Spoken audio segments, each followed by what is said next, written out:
여러분, 혹시 집을 뺏겨보신 적 있으세요? 그것도 시댁 식구한테 말입니다. 제 이야기를 한번 들어봐 주세요. 엄마는 저를 낳자마자 돌아가셔서 저는 아빠의 손에서 자랐습니다. 아빠는 작은 사업을 하시면서 저를 직접 키우시느라 정말 힘드셨을 텐데 저에게 엄마의 부재를 한 번도 느끼지 않도록 최선을 다해 돌봐주셨습니다. 성실하게 사신 덕분인지 제 고등학생 시절 아버지 회사는 큰 기업의 인수가 되셨고 덕분에 저는 넉넉한 지원을 받으며 입시를 준비해 제가 원하는 미대에 입학할 수 있었습니다. 대학 졸업 후 저는 웹디자이너로 손꼽히는 큰 기업에 취업하게 되었습니다. 아버지께서는 제 취업에 아주 기뻐하시며 그동안 수고 많았다고 회사 근처에 조그만 집을 한 채 마련해 주셨습니다.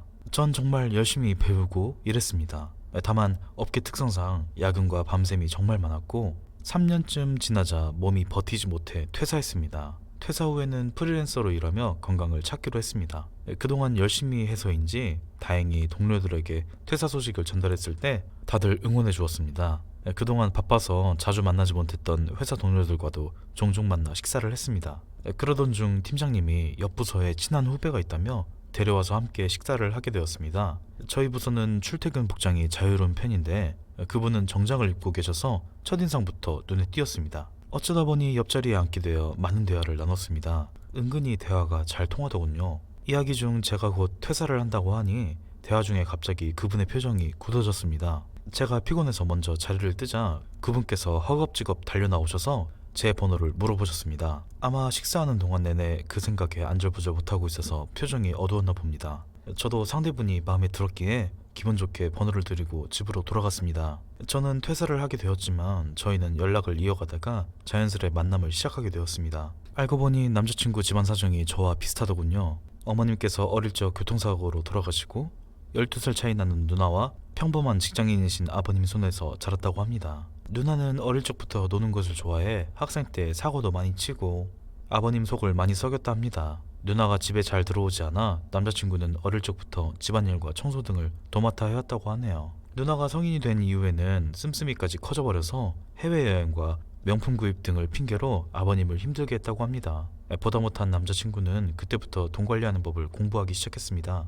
그 일이 계기가 된 것인지 남자친구는 지금 회계 분야에서 일을 하고 있습니다. 아버님 호강을 시켜드리겠다는 생각 하나로 열심히 공부하고 열심히 일해서 지금은 용돈도 두둑하게 드리고 있다고 뿌듯해 했습니다. 저는 퇴사 후에도 여전히 회사 근처 집에 머물며 프리랜서로 일을 했고 남자친구는 야근이 잦아 자주 보진 못해도 여유가 나면 저를 최우선으로 보러 왔습니다. 제가 퇴사한 것이 참 다행이었어요. 쉬는 날도 힘든 몸을 이끌고 저 보러 와주는 모습이 고마워서 1년쯤 만났을 때 제 집에서 같이 살자 제안을 했습니다. 남자친구가 돈 모으느라 반지하에 살고 있어서 제가 옆에서 챙겨주고 싶더라고요. 같이 살게 되고 남자친구는 바쁜 와중에도 집안일을 많이 챙겼습니다. 상대적으로 여유 있는 제가 도맡아서 하겠다 해도 몸에 밴 습관이라 어쩔 수 없다며 피곤한 몸을 끌고 일을 도왔습니다. 어릴 때부터 집안일 담당이었다는 말이 사실이었는지 새벽에 일어나서도 꼭 분리수거를 도맡아 주었습니다. 또 화장실 청소 등은 굳은 일이라며 꼭 본인이 하겠다고 저에게 하지 말라 하더군요. 지쳐 보이는 남자친구의 다리를 주물러주면 남자친구는 고맙다며 눈물을 글썽이기도 했습니다. 사소한 일에 고마워할 줄 아는 모습이 저를 하루하루 행복하게 해주었습니다. 그러던 어느 날 남자친구가 친구 결혼식에 다녀오더니 심각한 표정으로 왜 자신과 만나는 거냐고 물어봤습니다. 저는 같이 있기만 해도 행복해서 그렇다 했는데 남자친구 표정이 계속 어둡더군요. 남자친구는 다들 비슷한 사람끼리 만나서 연애 후 결혼하는데 저와 본인은 너무 다른 것 같아 저와 만나면 만날수록 본인이 제 발목을 잡고 있다는 생각이 들었다고 합니다. 좋은 집에 살고 여유 있고 성격도 좋은 사람이 능력 없는 사람 뒷바라지하는 것 같아 마음이 아프다면서요. 저는 사실 남자친구와 같이 있기만 해도 아주 행복했거든요. 당신은 호의를 당연하게 생각하지 않아서 정말 좋아. 당신만큼 열심히 살면서 그러기 쉽지 않은데 당신은 항상 한결같잖아. 남자친구는 그렇게 말해줘서 고맙다며 결혼하자 하더군요. 그리고 품 안에서 통장을 꺼내주었어요. 입사 후 차곡차곡 돈을 모은 통장을 건네며 떨리는 목소리로 설명했습니다. 제대로 된 쇼핑을 해본 적이 없어서 선물을 고르진 못했어. 대신 지금까지 돈 낭비하지 않고 꼬박꼬박 열심히 모은 통장이야. 앞으로 더 열심히 모아서 너와 이루는 가족에게 전부를 바치고 싶어. 이렇게 진실된 마음을 보이는 남자를 어떻게 거절할 수 있을까요? 이 마음은 지금까지 받았던 어떤 선물보다 소중하게 느껴졌고 저는 바로 남자친구와 결혼을 결심하게 되었습니다. 이미 거의 살림을 합친 사이였기에 저희는 빠르게 결혼 준비를 할 수 있었습니다. 가장 먼저 서로의 아버지께 소식을 알리고 두 가족이 모여 식사 자리를 마련했습니다. 상견례 당일 남편 아버님과 누나, 저와 아빠가 모여서 식사를 하게 되었습니다. 가족들이 처음 만나는 자리라 초반에는 서로 말을 꺼내기 어색했지만 말문이 한번 트이기 시작하자 편히 대화를 하게 되었습니다. 시아버님께서 저를 칭찬하시자 그걸 듣고 신난 아빠도 말이 트여 두 분께서 한참 수다를 떨었습니다. 저는 머쓱하게 웃으며 식사를 했고 남자친구는 저를 뿌듯하게 쳐다봤습니다. 그 순간 조용히 식사를 하던 남편의 누나가 갑자기 본인이 어머니 없이 자란 남편 업어 키웠다는 이야기를 꺼냈습니다. 본인은 아버지가 일할 때 남편 키우느라 대학도 못 가고 포기한 것이 너무 많다고 했습니다. 그 말이 나오자 남편과 시아버님 표정이 갑자기 어두워져서 저는 분위기를 풀기 위해 고생 많았다고 좋게 대화를 이어갔습니다. 받아주는 사람이 있어서 그런지 신우이는 신나서 본인의 희생에 대해서 이야기를 했습니다. 나는 제일 젊고 예쁠 때 얘 보느라 남자도 못 만나고 지금까지 이렇게 살고 있어. 이거 내 젊음은 누가 보상한다니? 그래도 덕분에 동생은 아내 잘 만나서 집도 있는 부잣집에 장가가니 다행이야. 팔자 폈잖아. 아빠는 급하게 허허 웃으며 대화에 참여했습니다. 우리 효선 씨는 마음이 착하고 예쁘니 얼마든지 좋은 사람 만나서 행복하게 살 수 있을 거예요. 그 말을 들은 신우이는 못마땅한 표정이었으나 더 이상 할 이야기는 없는지 다시 식사를 했습니다. 당황한 표정의 남자친구에게 저는 누나가 귀여운 면이 있으시네 라고 하며 기분을 풀어주었습니다. 상견례를 마치고 본격적인 결혼 준비에 들어갔습니다. 하객 중 아빠와 제 손님이 압도적으로 많아 결혼식 비용은 제 아버지께서 부담해 주신다고 하셨습니다. 집과 가전도 제가 쓰던 것이 있으니 살 필요가 없더군요. 남자친구는 결혼에 필요한 짜잘한 부대 비용을 부담하기로 했습니다. 남자친구가 평소에 계획 짜는 것을 좋아하는 편이라 신혼여행을 준비하기로 했어요. 또 남편이 가족분들 옷 한 벌씩 해드리자 제안을 해서 남편이 시아버님과 제 아빠를 모시고 양복점에 가서 좋은 양복을 한 벌씩 맞춰드렸습니다. 신우이는 저와 함께 백화점에 가서 예쁜 옷을 고르기로 했습니다. 신우이는 백화점에 들어가자마자 제 손을 잡고 고급 브랜드가 입점해 있는 명품관으로 끌고 갔습니다. 저희는 고급 브랜드 매장에 들어가 한참을 즐겁게 옷 구경을 했습니다. 신우이에게 잘 어울리는 원피스를 고른 후 저는 선약이 있어 계산을 해주고 출발하려고 신우이에게 계산을 하면 되는지 물었습니다. 그랬더니 신우는 눈을 동그랗게 뜨며 천천히 구경하고 싶었는데 먼저 가냐 하더군요. 전 신우이에게 천천히 구경하다가 오라고 하고 계산대로 향했습니다. 그러자 신우이가 갑자기 제 손을 잡더니 저를 한 매대 앞으로 이끌었습니다. 내가 저 가방을 얼마 전에 봤는데 재고가 없더라고. 마침 여기 있네? 아, 그렇군요.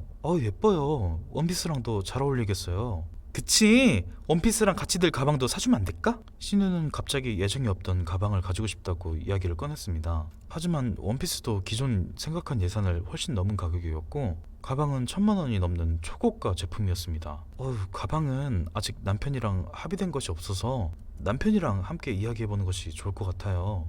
저는 남편 핑계를 대고 원피스를 계산해 준 후 먼저 자리를 떴습니다. 그날 밤 퇴근한 남편에게 밥을 차려주던 중 남편이 신우이와의 외출에 관하여 묻길래 낮에 있었던 일을 짧게 이야기했더니 남편이 많이 부끄러워하며 저에게 미안했습니다.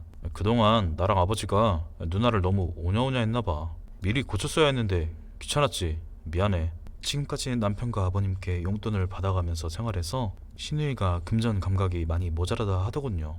그리고 결혼 후에는 딱 1년 동안 한 달에 50만 원씩 줄 예정이고 그 후에는 용돈을 일절 주지 않을 생각이라고 얘기했습니다. 그동안만 양해해 줄 수 있냐 하길래 저는 신우이의 자립을 응원하며 그러자고 했습니다. 열심히 준비한 만큼 결혼식은 문제없이 진행되었습니다. 제가 입장할 때 저희 아빠, 남편, 시아버님 모두 눈물을 흘리는데 코끝이 찡하면서도 웃음이 나며 행복했습니다. 잘 마친 후 어느덧 피로연을 진행하게 되었습니다. 남편과 여기저기 감사 인사를 하며 돌아다니는데 갑자기 남편 직장 동료 측 테이블에서 작은 소란이 생겼습니다.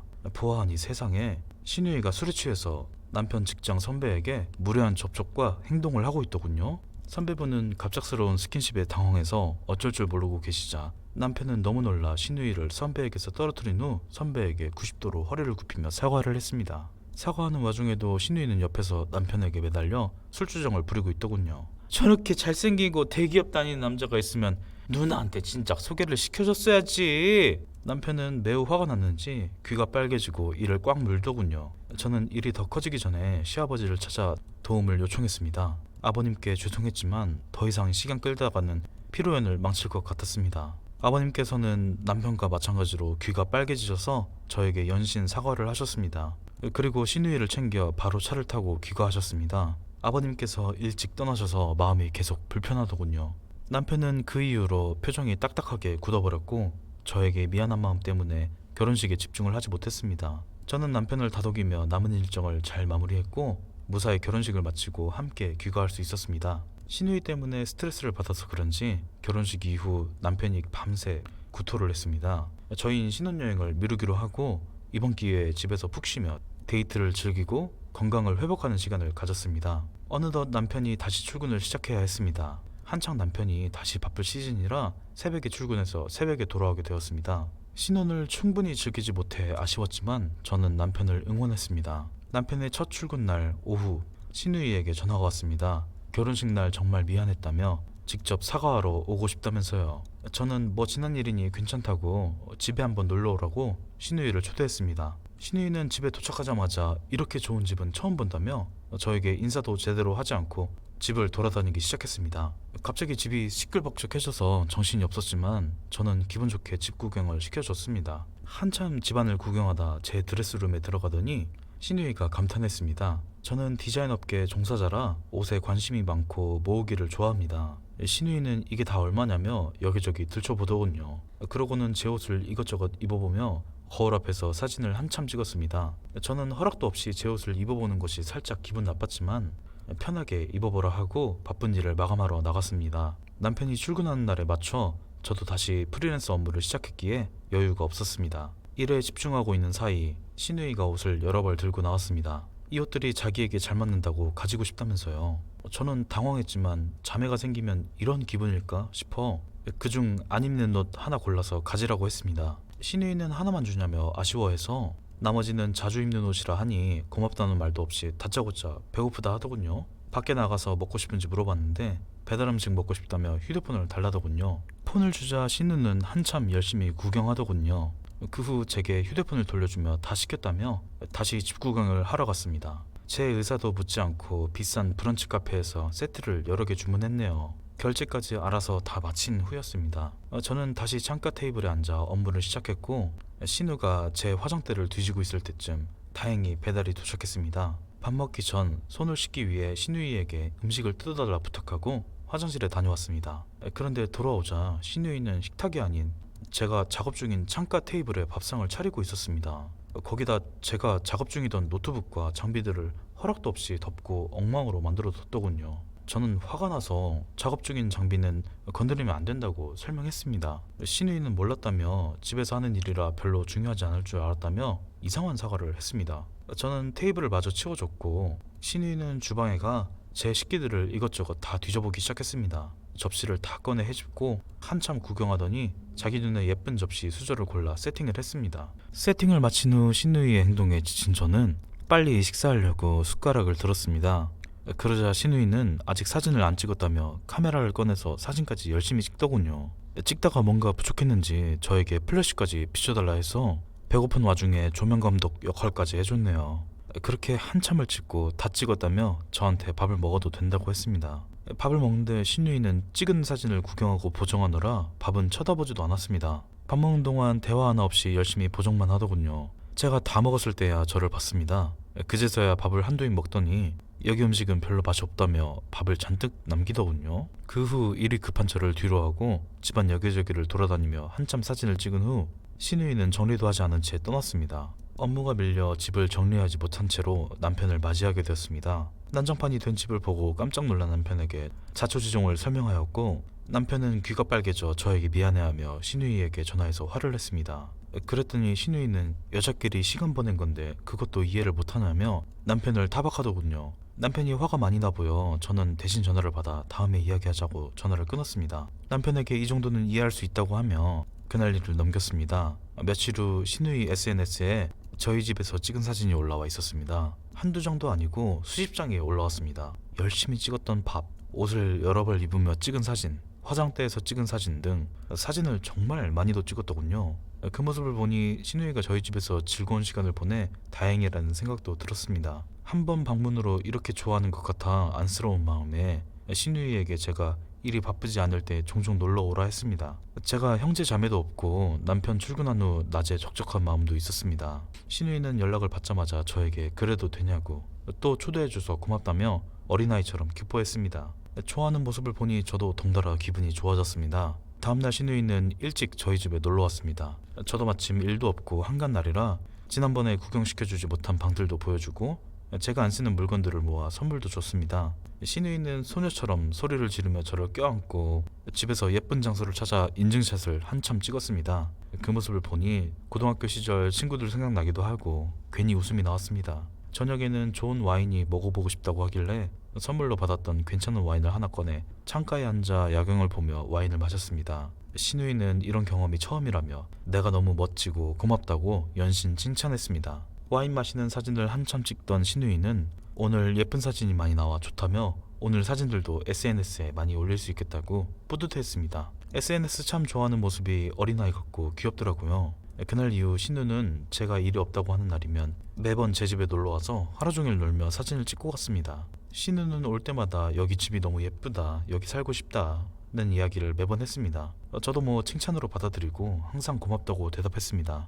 그러던 어느 날 신우가 저와 밥을 먹다가 쭈뼛거리며 제게 질문을 했습니다. 올케, 혹시 아이는 언제 가질 생각이야? 언니, 저희 아직 아이 계획은 없어요. 남편도 회사 일에 집중해야 할 시기이고 저도 아직은 하고 싶은 일이 많아 아이를 가지기엔 조금 이른 것 같아요. 그 말을 듣자 신우이의 표정이 밝아졌습니다. 왜 그러는지 물었더니 아이가 생기면 본인이 저희 집에 놀러와 저와 시간을 보내는 것이 쉽지 않을 것 같아 걱정된다 하더군요. 마치 동생이 생기는 것을 질투하는 첫째의 행동을 보는 것 같았습니다. 저는 걱정하지 말라고 신우이를 안심시키고 만약 아이가 생겨도 조카와 자주 놀아주러 오라고 이야기했습니다. 신우이는 그 말을 듣고 눈을 반짝이며 조카가 생기면 아주 잘해줄 테니 기대하라더군요. 어느 날 회사에 있던 남편에게 놀란 목소리로 전화가 왔습니다. 남편은 근무 중 틈틈이 메시지를 보내주지만 전화를 하는 일은 극히 드물었기에 저는 무슨 일이 생겼나 걱정하며 전화를 받았습니다. 여보, 혹시 우리 누나한테 집에 들어와서 살라고 했어? 에? 아니, 그런 적 없는데? 누나가 우리 부부 당분간 애 생각 없다고 당신이 들어와서 살아도 된다고 했다 하길래 남편은 갑자기 신우에게 우리 집에 들어와 살겠다고 통보식으로 연락이 왔다더군요. 저는 당황했지만 지난번 대화를 신우이가 오해했나 생각이 들었습니다. 여보, 내가 저번에 신우이랑 대화 나눈 적 있었는데 아마 오해하신 것 같아요. 당신 바쁠 테니 내가 신우이한테 연락해서 제대로 설명할게. 너무 걱정하지 말아요. 저는 어떻게 지난번 대화가 저희 집에 들어와 살라고 허락한 말로 와준대였는지 이해할 수 없었지만 평소에 정신 연령이 어려 보이는 신우이기에 그럴 수 있겠다 싶어 일단 신우이를 집으로 초대했습니다. 신우이는 제가 전화하자마자 바로 집으로 달려왔습니다. 자초지종 설명하자 신우이는 이상하던 표정으로 저에게 대답했습니다. 응? 나는 여기서 살겠다는 적은 없는데 이 집이 너무 좋고 올케가 잘해주니까 여기서 살고 싶다고 이야기한 거지. 집이랑 올케 칭찬한 건데 동생이 잘못 이해했나봐. 그러고는 다시 옷방으로 들어가 옷 구경을 하더군요. 저는 신우이의 표현력이라면 남편이 착각했을 수도 있겠다고 생각을 하고 이해하고 넘어가게 되었습니다. 그 후로도 신우이는 종종 저희 집에 놀러왔고 신우이 SNS에는 저희 집 사진으로 가득하게 되었습니다. 그러던 어느 날 남편이 케이크를 사들고 일찍 퇴근을 했습니다. 드디어 바쁜 시즌이 끝나고 여유롭게 출퇴근하며 연차도 쓸 수 있다고 지난번에 못 간 신혼여행을 다시 계획해보자 했습니다. 저도 결혼 후 남편과 같이 보낼 시간이 없어 아쉬웠기에 이번 기회에 함께 긴 여행을 다녀오자고 계획을 세우기 시작했습니다. 그동안 남편이 얼마나 많은 야근을 해서 꽤 연차가 쌓였는지 한참을 쉴 수 있더군요. 남편은 일찍 퇴근하며 저와 함께 여행 계획을 짜기 시작했습니다. 저희는 약 한 달간 유럽 배낭여행을 떠나기로 결정했습니다.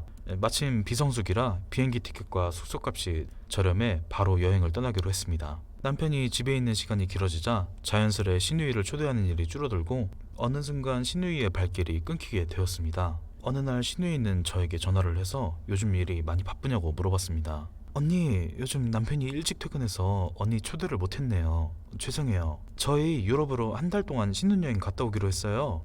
다음 주 토요일부터 집에 없을 거라 언니한테 제일 먼저 말씀드려요. 신우이는 저희 집에 오래 못 놀러 왔다고 서운해하다가 저희가 여행을 갔다 온다 하자 밝은 목소리로 그동안 못 봐서 아쉽겠다며 여행을 잘 다녀오라고 하더군요. 미리 연락을 하지 못해 삐졌나 싶어 여행에서 돌아올 땐 신우이가 가지고 싶어 하던 좋은 가방 하나 사다 주려고 마음을 먹었습니다. 이전에도 선물을 주면 아이처럼 좋아하는 모습이 보기 좋더라고요. 서로 열심히 일을 맞춰두고는 저희는 드디어 신혼여행을 떠나게 되었습니다. 결혼식 한참 후에 떠나는 여행인데도 괜히 결혼식 날 생각나며 마음이 두근두근했습니다. 그런데 제가 비행기를 탈 때부터 속이 조금 안 좋더니 비행하는 내내 화장실 변기 잡고 토를 했습니다. 남편은 안절부절 못하며 저를 보살폈고 저는 남편에게 미안한 마음에 괜찮다고 남편을 달랬습니다. 여행지 숙소에 도착해서도 몸에 열이 나서 도착한 첫날은 아무것도 하지 못하고 침대에 누워만 있었습니다. 남편에게 미안한 마음에 혼자서라도 놀다 오라고 했지만 남편은 계속 제 옆을 지키며 간호해줬습니다. 그렇게 이틀이 지났는데도 계속해서 속이 울렁거리고 몸이 피곤해서 저는 남편에게 약을 사달라 부탁했습니다. 남편은 금방 다녀오겠다며 뛰쳐나갔습니다. 한참 후 남편은 저에게 약 봉투를 건넸습니다. 그런데 봉투 안에는 약뿐만 아니라 임신 테스트기도 함께 있었습니다. 제가 눈이 휘둥그레져서 남편을 쳐다보자 남편은 부끄러운 듯 대답했습니다. 인터넷에 찾아보니 여보 증상이 임신 초기 증상일 수도 있다네. 만약 임신이면 약을 조심해서 먹어야 하니 혹시 몰라 테스트기도 같이 사왔어. 저는 몸이 힘들어 생각조차 못하고 있었습니다.